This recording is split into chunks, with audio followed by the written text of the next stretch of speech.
Would you like to accelerate your career and reach your full potential in just minutes a day? Welcome to the LEADx Show with New York Times best-selling author and Inc. 500 entrepreneur, Kevin Kruse.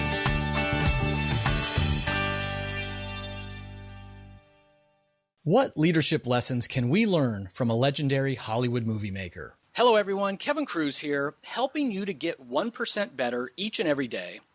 Today, we're going to discover lessons in management from making Hollywood blockbusters. But first, I want to encourage you to visit LEADx.org and join our 60-second newsletter. Each issue is filled with actionable tips and advice you can use immediately to advance your career and to become a better leader. Visit LEADx.org. Now, our guest today is Tom Reilly. As a director, producer, and production manager, Tom has worked on over 100 films in his 30-year career. He's worked for every major studio, including 20th Century Fox, Paramount, Disney, and others. He's worked with top actors, including Al Pacino, Robert DeNiro, Tom Hanks, and Harrison Ford. His new book is The Hollywood MBA, a crash course in management from a life in the film business. Tom, welcome to the show. Thank you, Kevin. Great to be here. Great to have you. Now, Tom, we're going to talk about your book in just a minute, but we like to give our listeners some immediate value, start with some high energy right away. So I'm just going to ask you some what we call the lightning round questions. Four quick questions, and you can just take a minute or so to answer each one. How's that sound? That sounds great. All right. So the first one, what advice would you give to a young professional who's eager to get ahead in her career? I would say work to develop your management and leadership skills, not just the technical skills related to your specific job. Good management makes or breaks individual careers, and it makes or breaks companies too. And also always think about managing above yourself as well as below. I like that. Almost like 360 management. Don't just think about it in one direction. Absolutely. So tell us about a time that you failed as a leader, and what maybe did you learn from it? Okay, great. Well, when I was first starting out in my career in the motion picture industry, my boss had an emergency and he had to leave. So it was an opportunity for me to step up and run the set. So I did this very confidently, but being inexperienced, I ignored some of the protocols and I started having the crew come in and go to work in light. 30 minutes later, the director showed up and said he wanted to have a rehearsal now. And that was something that I should have done earlier, which meant stopping work, clearing the set, not only having to do everything we'd just done over. So the crew wasn't very happy. Realizing I'd made a big mistake, I asked the key grip what he thought I should do, and he just looked at me and said, "You tell me." And those are words I remember to this day, and it's been over 30 years. So what did I take away from it? I should have known to rehearse in the beginning. This was normal procedure, and I should not have brought in all these men and women to start the work. My job was to lead, which requires thinking and making very clear decisions. And what I actually did was waste time and money, and everybody in the room knew it. And I was embarrassed and my stock went down. So what I really learned was that managers have to manage. That's great advice. And I guess like all the best lessons, a painful one at the time, right? Always. I think we learn more from our mistakes, and I believe everybody makes them, and they should only make you stronger. That's great. Now, Tom, I have found that many high achievers seem to have specific morning routines. And so I'm just curious, what does your typical morning routine look like? Usually I wake up thinking about what I have to accomplish during the day, and I go through a series of different exercises that I've always done. It's funny, but I once worked with a director of photography, and we worked very long hours, and he said that the one thing he does every day is 50 sit-ups. So I actually exercise a lot. You have to be in shape to do what I do. So I get up in the morning, I do sit-ups, I do Tai Chi, I think about what I have to do, and then as I drive to work, which is an important part of the day, I'm going through everything that I have to accomplish from the time we're in, say at 7 a.m. up until noon, and then what I'm going to do after lunch. So I segment the day into two parts. So that's really my regimentation. It's a little bit of exercise, it's orientation, it's focus, and it's planning. Boy, it almost sounds like you're rehearsing your day on your way to start the day. Well, that's a very good way of putting it, but it's very true. What happens is we always are hit with unforeseen events in the motion picture industry because we're moving around a huge number of people, 100-man crews, maybe 100 to 200 extras, lots of trucks, vehicles, equipment, and so forth. And we're also weather dependent. We can be all set to do a big shot and all of a sudden a cloud comes out and we don't have the right exposure for our camera, that sort of thing. So we're always being hit with problems. We always have to have a plan B, a cover set, a backup. What do we do if? And by thinking about this very clearly and having plans ready to go in your back pocket, so to speak, it really alleviates stress and it helps you make the day. Sounds great. Last lightning round question, Tom. I'm just curious if there's a book or resource, other than your own, of course, that you would recommend to our listeners. Actually, there is. One that comes to mind immediately is Ed Catmull's book called Creativity, Inc. And this is what I got out of it. A lot of what we do in any business is about striving for innovation. And we need creativity and freedom of thought and social interaction to achieve success. But we also need a structure and a means of organization that fosters this. And Catmull's book provides insight as to how this was done at Pixar, the big animation studio. I think it's a unique way of a very successful man writing about how he accomplished so much. That sounds great. Thank you. So, Tom, your new book is The Hollywood MBA, a crash course in management from a life in the film business. Now, most people who think they have it hard at work, I mean, I've heard it, people complain when it's not hot enough in the winter and they have to bring in a little space heater, or maybe they get a paper cut at the copier. I might have, managed 6 direct reports and just really struggled with 1 or 2 of them. But it's a whole different world that you come from. Tell us about what it's like to be a manager when you're producing a major film. Well, I could talk about it specifically. I'll just give you a couple of insights. For instance, in terms of working conditions, and you're right, we're not in an air-conditioned office with an espresso machine or something like that. When I did a film called City by the Sea with Robert DeNiro and James Franco, we had 6 weeks of night shooting, for example. So that meant that the crew had to go to work outside, starting work at 4 o'clock in the afternoon and shooting until sunrise every day through January and February. On top of this, it was on the Jersey Shore on the waterfront. So we had wind chills that were probably close to zero, constant moisture coming off the ocean. So these are extremely difficult working conditions, but not only just for the 100 or so people that are making the movie, but also for the actors I mentioned who were in front of the camera. And unfortunately, they couldn't be dressed in all this goose down and the heavy gear that we have because their costumes were T-shirts or thin jackets, that sort of thing. So there's a certain amount of suffering that goes on. And from a managerial perspective, to get through that, you really have to motivate your crew. You really have to be on board with protocols and the proper way to treat the creative people, which are the actors and the director, so that they can get the best performances possible. And you have to do everything as efficiently as you can because the conditions are grueling and you still have to do a full day's work. A lot of lighting time at night, moving cranes around, moving big lights. So it can be very grueling. And then conversely, I talk in the beginning of the book about shooting in the Everglades and Just Cause, a film Arnie Glimcher directed with Sean Connery and Kate Capshaw. And we were out in the Everglades in 110-degree heat. And there were hundreds of alligators and water moccasins and spiders and fire ants and all that sort of thing. So we had to figure out how to, again, motivate our crew to be able to work efficiently, bring equipment in, light the scenes, keep it safe, and get the best performances we could out of our cast. So it's constantly changing. Every day we're at a different location. So we might be in the Everglades one day, a city morgue the next day, an office building another day, a dentist's office, constantly moving, very complex, lots of moving parts. But because each one of these films is so short, meaning startup to shutdown is 6 or 7 months, I was able to glean a lot of managerial tenets and directives I could use. Some didn't work, some worked very well, some I could incorporate, some I got rid of. But over the course of my career, I kept constantly trying to come up with ways to be more efficient, better treat people, and have a happy, productive, well-engaged crew, which I think is the key to success in any business. And Tom, we were talking before I started recording that, I love the book and I've got dozens of dog-eared pages here. And this is why I was excited to bring you on. There's a lot of different approaches to leadership and people have had different experiences and levels of success.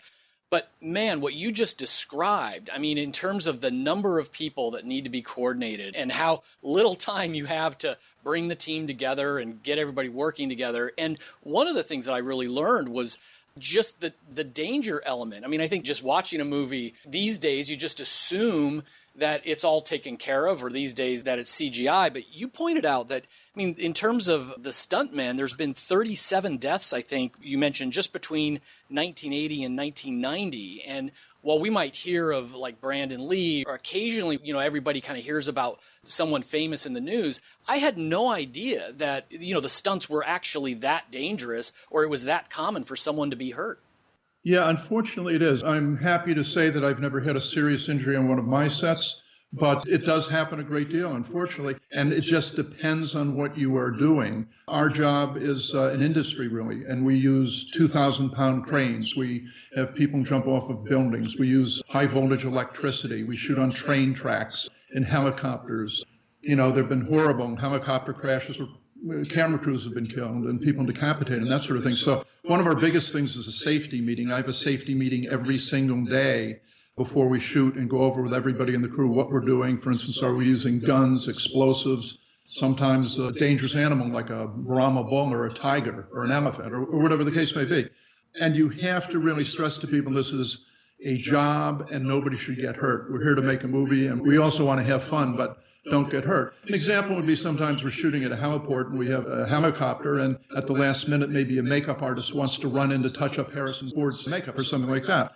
But it would be a dangerous thing to do that. So we have very strict protocol about who's allowed on the tarmac, when they're allowed, and why. And we try to keep everything as safe as possible. But many moving parts, very complex, and a lot of heavy equipment, and also a lot of siloed departments, meaning we have many people that work doing one specific job and have no knowledge of what other departments are doing, which is also a factor. I think the way you just described your working conditions and really what's at stake, I think there's a whole lot of listeners that are going to at least stop complaining for a few days about whatever's going on in their office environment.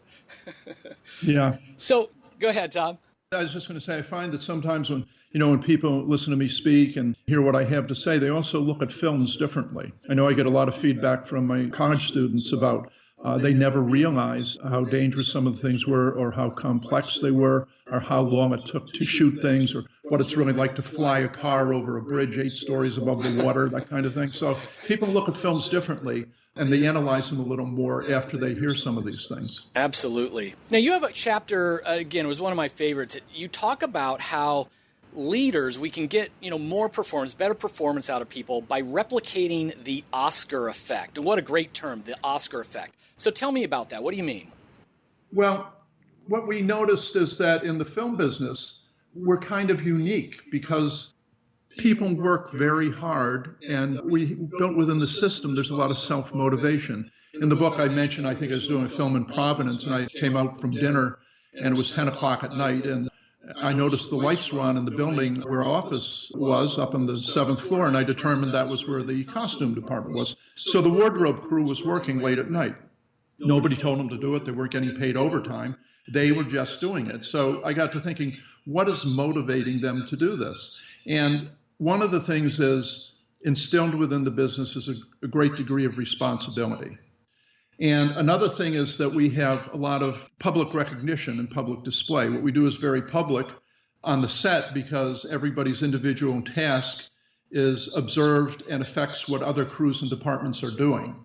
Additionally, we have, on a macro sense, real public exposure because what we do is seen on television, it's seen in movie theaters, and we're also rewarded because people get Academy Awards and they get Golden Globe Awards. And if you're working for the department head that gets that award, it means you get more work. We're very much a gig economy where after we finish one movie, we need another job to go to another movie. So your reputation is very important, and that's built into it. So we seem to be able to build accountability for your job and pride in your work. We are able to offer people growth experiences, so it's not very humdrum. Every film is a different challenge in many ways, and there's some form of public recognition.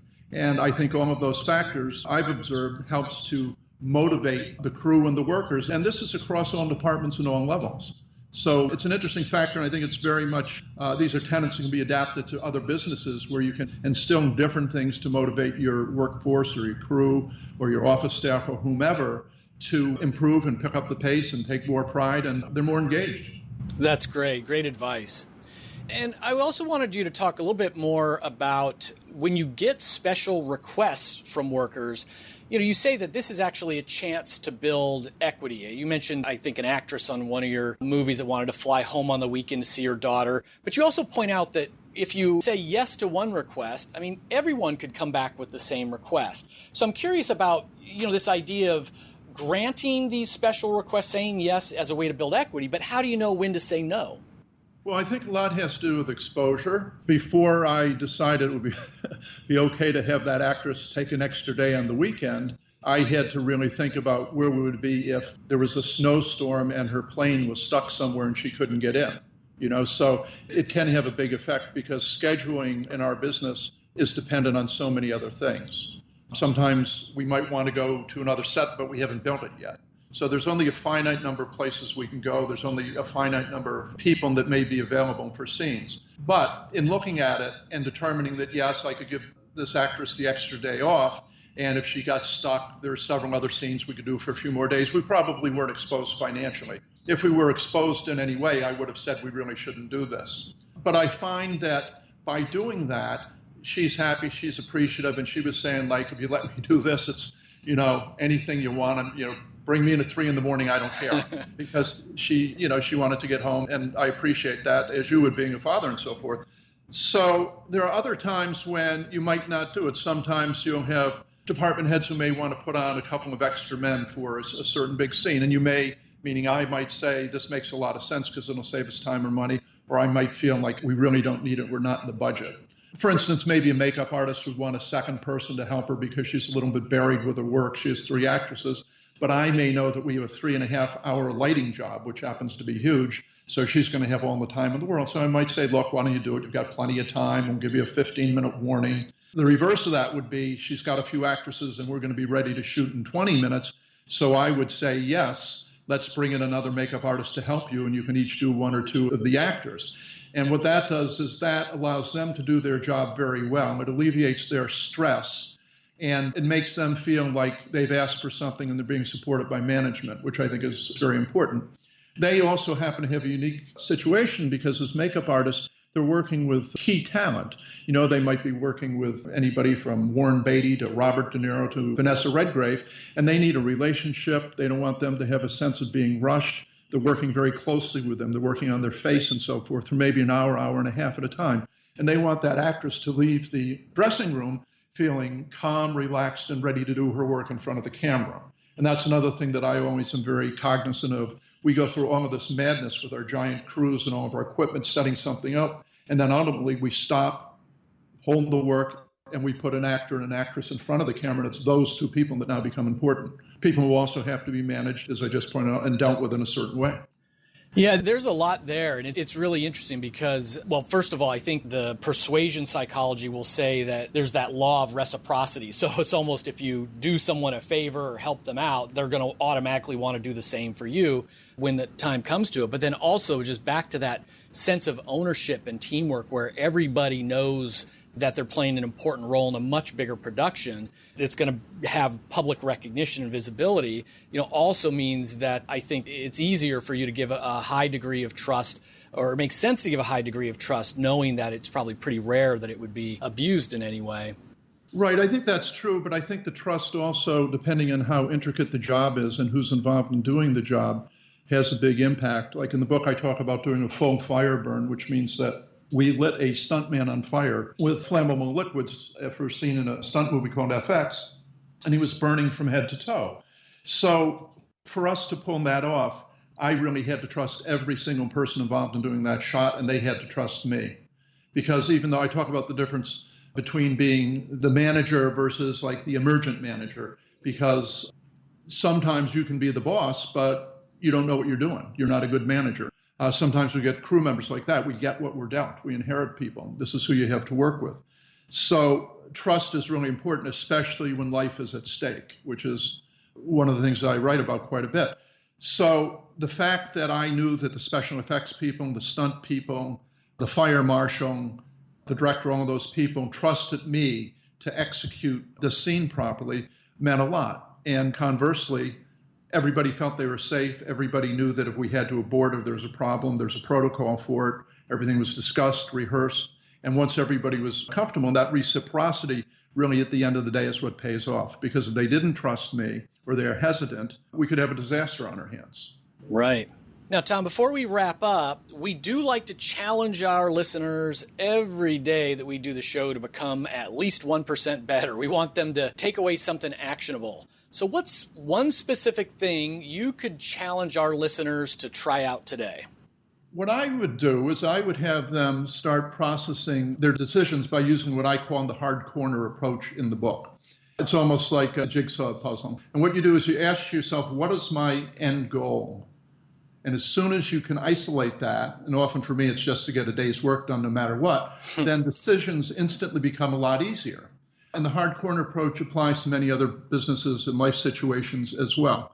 For instance, if you had a grocery store and your hard corner was the customer is always right, that simple directive streamlines a whole lot of decisions and policies and responses. Or if your hard corner was your family taking a vacation, your hard corner might be, I want to go play golf and I'm bringing the kids. Or the hard corner might be, I want to make sure the kids have fun. So that would mean maybe you're going to Disney World as opposed to, a country club. So if you can take the hard corner, what am I locked into? What is absolutely immovable? This streamlines decision making because it eliminates certain alternatives. You automatically can't do certain things. If I'm shooting a film and I have a scene at a school and it's only available October 14th, that's a day in my schedule automatically. If I'm doing Sabrina, a film I did with Sidney Pollack and Harrison Ford, it seemed overwhelming. It was a $65 million movie with a lot of things going on, but we shot in New York and Martha's Vineyard and Paris, France. So automatically, I had some hard corners. I could now make 3 movies. One was a New York movie, one was a movie in Martha's Vineyard, and one was a separate film in France. So it really streamlined my decision-making process because I had certain parameters that were immovable. So if your listeners want to take the hard corner approach to analyzing problems and trying to think about how to make decisions after eliminating as many things as you can, I think it'll help them move forward more quickly. I love that. And it can even be applied, as you said, to an individual day. I mean, what is the hard corner of getting the work done today? And of course, what are the goals for the year, the quarter? What are the hard corners? And then it can streamline a lot. Thank you for that. Absolutely. So, Tom, what's the best way our listeners can find out more about your book, learn more about you? Well, I have a website. It's called TomReillyAuthor.com. And if they go there, they can read a little about the book, learn some things about me, and take a look at another book that I wrote prior to this, which is about the filmmaking industry. And there's a link if they want to send questions or email me. There's a link there where they can do that as well. And I'd be more than happy to answer questions and respond to people. Love it. That's very generous of you, Tom. Thanks for that. So, friends, you've just been mentored by a legendary Hollywood movie maker. Don't forget, you can get links and notes from this interview over at LEADx.org. You can get Tom Reilly's book, The Hollywood MBA, from Amazon.com or your favorite bookstore. And if you have a question for me, just want to suggest a guest or say hello, send me an email. I'm at kevin@leadx.org. Until next time, remember, success is about progress, not perfection.